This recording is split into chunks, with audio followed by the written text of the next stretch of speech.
Hi, Mary, formerly Cafe de Roma. Today, highly coveted, old recipe, our meat sauce. Been waiting for a whole year to do this. I'm going to show you how fast and easy, and you can tweak it the way you want. But let's begin. Okay?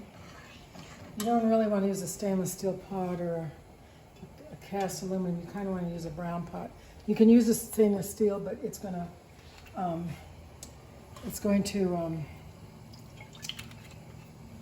you got to really watch the sauce because it can burn. Okay. 1 medium-sized onion, cut it. Just a little round thing of olive oil. Okay, I already have this oil hot. Okay, onions right away, and 6 cloves of garlic. All right. Okay.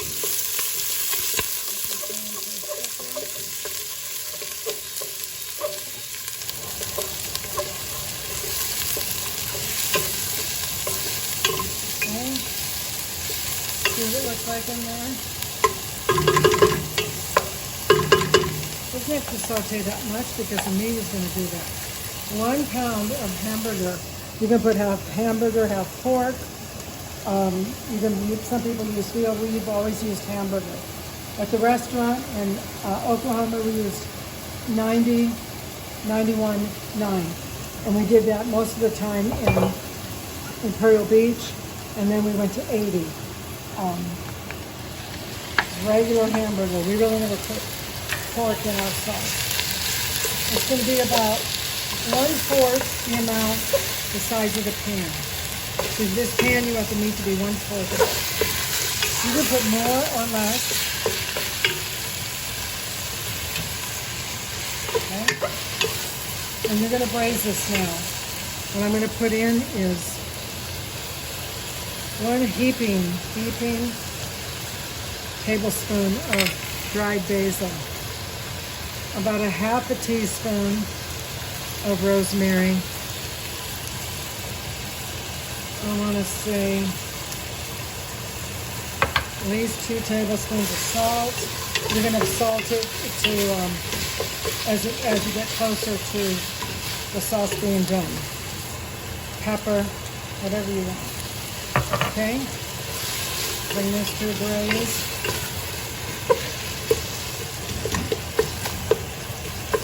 People make meat sauce. It's usually a big family recipe. They don't give it away. You watch The Godfather, he's got a way of making it. I guess it would work. They throw the meat in after, the wine in after. But that's if you want to stay 2 to 3 hours for your sauce. This sauce is a fast sauce. It should be done in an hour and a half. Okay? Get the meat nice and brown. We'll check the meat in there. Then we're going to use cento, because that's all I could find that was good. Cento, tomato puree. We're going to use crushed tomatoes.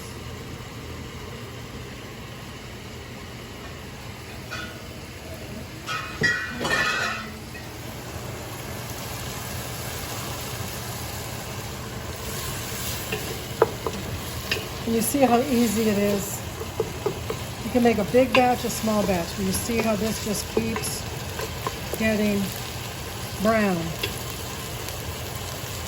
You have a choice. You can braise this really hard till it gets really dark before you put the wine in, or you can just braise it a little and then you have to add an hour at the end to simmer the sauce. We did the fast, hard, high braise. This really needs like another 20 minutes, but I'm going to fast forward it. Any kind of red wine you have on hand, let's say a cup. It's really so easy. Okay, and then you let this cook off.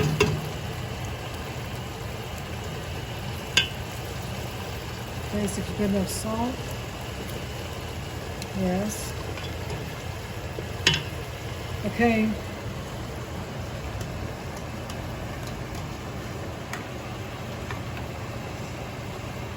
And what you do is, it's like 1 part to 2 parts or 1 part to 3 parts. It's your choice. We always did 1 part to 3 part. This is 1 part of crushed tomatoes. Okay? Bring that to a boil. You want to see it in there?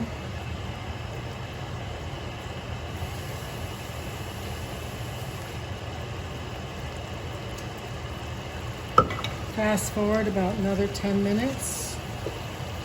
Then you put in 2,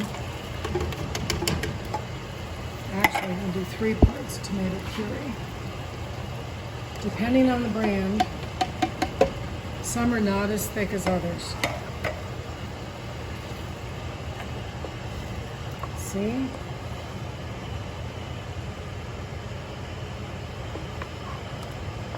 This is kind of thick. You see how thick it is? And this is where most people miss it. You have to add water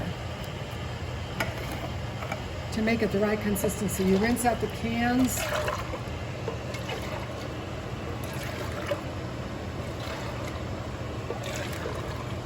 All right. This is the consistency, because it's going to continue to get thick. Taste it again. Good. Okay, so let me correct the measurements. 1 part, 1 of these, and 2 cans of puree. 1 crushed tomato, and 2 cans of puree. If the puree's extra thin, you're going to add 2.5 cans. This was kind of thick. Okay? And here's your sauce. Taste it again. Because I fast forwarded this, didn't braise the meat long enough, and the wine and the tomato, this is going to have to be on the stove for at least an hour to an hour and a half. And the way you tell, it starts to taste like sauce instead of raw tomato product. Okay, now this is the other key. Comes to a boil. Like I said, if you do stainless steel, it has a tendency to burn on the bottom. So you have to really watch it more. If this is, I don't know what kind this is. It's black, but this has it's not stainless steel and it's not cast iron aluminum. So when it comes to a boil, you're going to have to be stirring this kind of a lot. You do not want your sauce burning on the bottom. So until it comes to a boil, you're going to stir it like every minute. Then when it comes to a boil, which I'm going to show you, let me show you this consistency. Can you come here? This is still thick. You think it's not, but it is. See? It still looks fine, but really needs more water. Because as it cooks, it continues to get thicker. This is a consistency you want. If you're making sauce and it's bumping, or it's like boom, boom, like these big giant bubbles that go all over the place, that means you don't have enough water in it. All right? This is a consistency. This is going to come to a boil.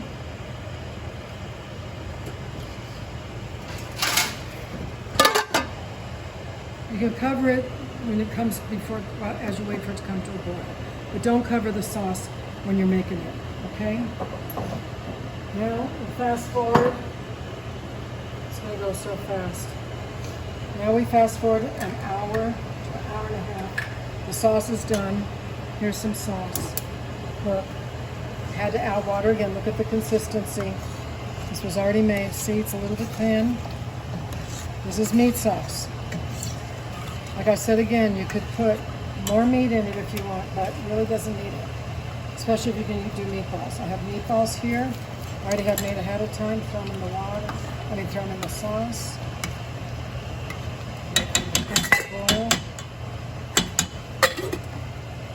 Now there again, this sauce can be made and frozen and kept in the freezer forever. See the consistency of this?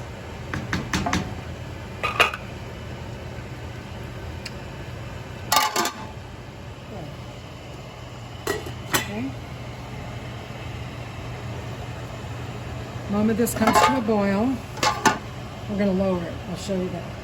In the meantime, remember I said about preparing your kitchen like it's a restaurant? You have everything done ahead of time. If you notice, I had the garlic chopped, had the onions already done. I always have parboiled spaghetti done, 1 minute less than the box says. And I usually have meatballs in the freezer. I'm going to show an updated version of meatballs. These meatballs in my video for the restaurant, I showed bulgur wheat. Now I just use the breadcrumbs. Okay. Okay, now watch. This is it, watch. Big strainer like this.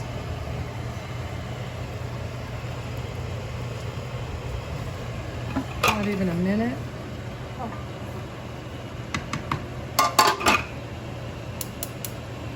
That's it. Spaghetti meatballs really need to be drained.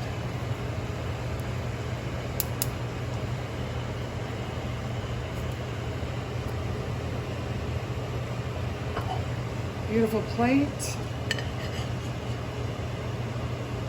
I said you want to make your kitchen like a restaurant, which means you have things prepared. You have a kitchen prepared ahead. You have things in the kitchen prepared ahead of time, like chopped garlic, chopped onions, chopped basil and garlic, which is pesto, and chopped parsley. And then you clean as you go. Okay? These are the meatballs. I mean, this is spaghetti meat sauce. Putting meatballs on them. You can have the meat sauce by itself. And very next, in the next few videos, I'm going to show you with this meat sauce how to make penne forno. Here's the spaghetti meatballs. Beautiful plate from Italy. Let's check this sauce. See it's starting to boil here. You see it's starting to boil? Give it another minute.